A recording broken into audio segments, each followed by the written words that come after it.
All right, so here we go. Video number 1. I'm sure it's going to be kind of scrappy and weird. This is the angle that is best for my iPad set up against, something in the kitchen. So, and workout hair you guys don't want to see. So I'm doing it on a cutting board because I don't have a flat surface. My countertop surface has grooves in it. So I'm going to set up on a cutting board and I'm going to put down a wet paper towel so it doesn't go anywhere, just like we do in the kitchen with the mats, but I'm just going to do a slightly damp paper towel down so then it doesn't move as much. It will move a little bit. So this is the bread dough. It sat for 90 minutes while we ran up to the park and played with the Chuck-It, and then I got a quick little run in.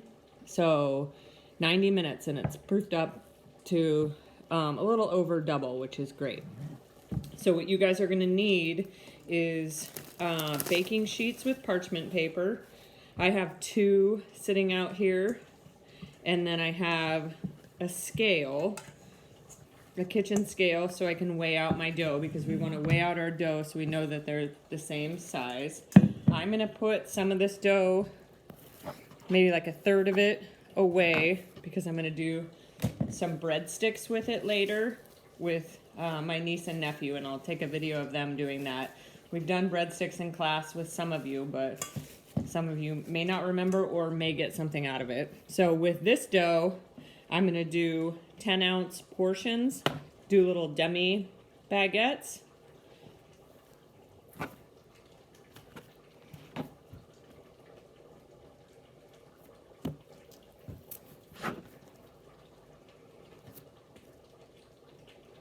So for the sake of this, I'm just going to show you guys 2 of them, and then you can watch it as many times as you want.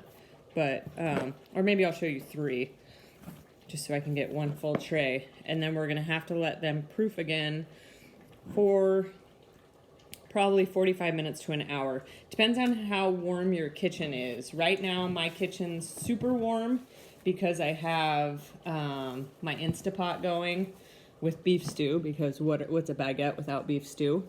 So if your kitchen's really cold, it might take a little bit longer, but they should proof up to almost double. And when you touch them, touch the tops of them, they should be soft, not hard, and they won't be cold. So when you guys are rolling out the baguettes, remember, you're gonna press out the air, get it into almost a rectangle shape. We'll see how this works on my makeshift surface. Then you're going to roll in the insides. Remember the burrito roll. And then you're going to pinch up the dough. I'm going to scoot over just a little bit. Pinch up the dough like this. And then roll it over. So you have that seam there. I'm going to pinch off the seam.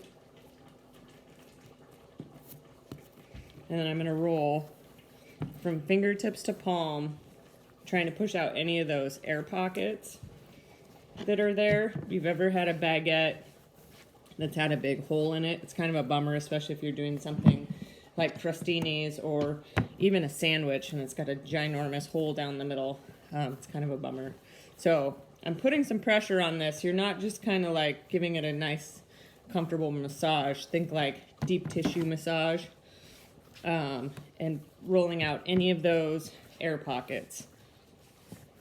And I'm going to try to roll it to the length of my cutting board, because that's the length of my tray. So sometimes I'll hold it still with one side and then roll.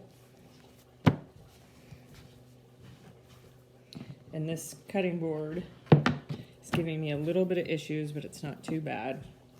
So I'm going to go back through and I'm going to make sure I'm going fingertip to palm that I have no big air pockets in there. And you can feel them with your fingertips. So you can kind of press them out too, like that. Just kind of push them out. Ooh, did you hear that? And then roll it. And I like to taper the ends just a little bit, because that's how the baguettes in France are. Not that I know that from going to France, but just from reading. Okay, so taper the ends. And this side, taper that end. You can see it's kind of coming back on me a little bit. As I roll them, it kind of scooches back in on me. So if that's happening to you, it's just kind of the bread's way of telling you it needs a break. It needs to relax. Or I guess the gluten's way of telling you. So if it needs to take a break, let it take a break and move on to your next loaf.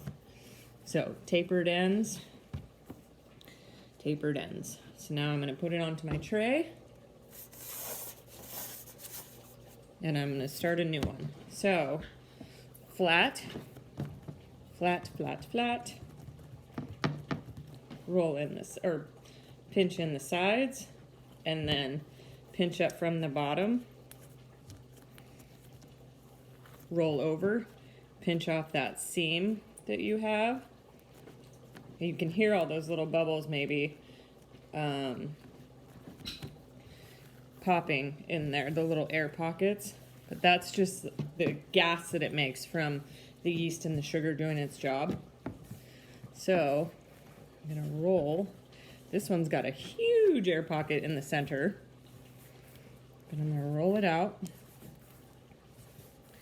And if you get those spaces in this that are maybe a little bit thinner than the rest, start working on the thicker parts and rolling those out. Readjust my cutting board just a little bit.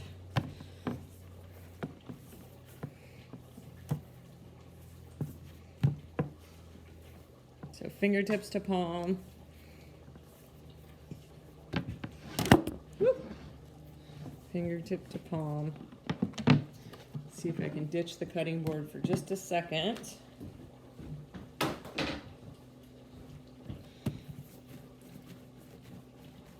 And roll it out a little bit better on the surface. Hopefully you guys have flat countertops, which I do behind me, but it wasn't a good video shot for that. So I'm just trying to get it even and then get out those big air pockets.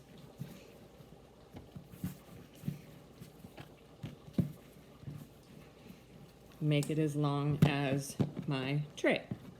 So you can also, with this, oh, there's a big one there too. So kind of push them out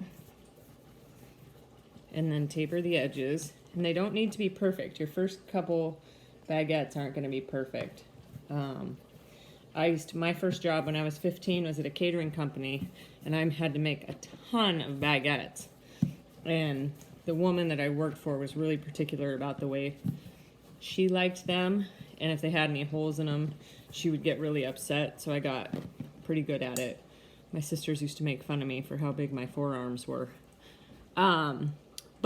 So it should be about that length. They should be pretty even. You can kind of take your hands and go along the sides of them once they go on the tray on either side. Take your hands kind of like this, go along either side of them, and that'll straighten them out. And then make them fit to the tray, and we will cover them with plastic wrap and let them sit. So we're gonna let them sit for at least 45 minutes to let them proof, and then we'll score them with a serrated knife. Okay, thanks.